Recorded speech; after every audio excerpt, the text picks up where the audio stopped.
Touch করতে পারেন না। কোন ইসলামে কোন জায়গায় আছে যে রাস্তা বন্ধ করে আন্দোলন করতে হবে? কেন রাস্তাটা বন্ধ করছো কেন? রাস্তাটা বন্ধ করছো কেন তোমরা? বলেন থ্যাংক ইউ ভাইয়া, থ্যাংক ইউ। কেন থ্যাংক ইউ বলতেছো তোমরা? মাস নামায় কথা বল, কেন থ্যাংক ইউ বলতেছো? আপনি আমার গায়ে হাত টাচ করতে পারেন না। কেন তুমি রাস্তা বন্ধ করতে পারো, হাত টাচ করতে পারি না? বলেন বলেন বলেন আমার সাথে কথা বলেন। কি সমস্যা? আপনি কি জন্য যাইতে যাচ্ছেন? আপনি রাস্তা বন্ধ করতে কেন? রাস্তা বন্ধ করতে হ্যাঁ কিসের দাবি?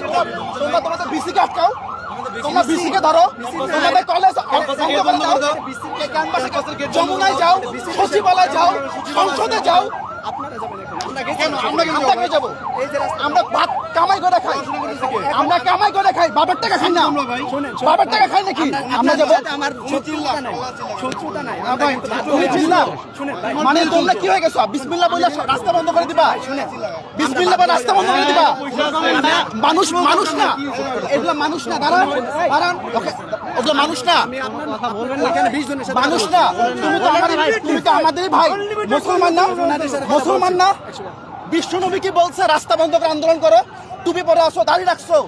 কোন ইসলামে কোন জায়গায় আছে যে রাস্তা বন্ধ করে আন্দোলন করতে হবে? তরবার নিয়ে নেমে যাও, শহীদ হও। বুখারী শরীফে আছে প্রত্যেকে তার দায়িত্বশীলতার মানে তার অবস্থা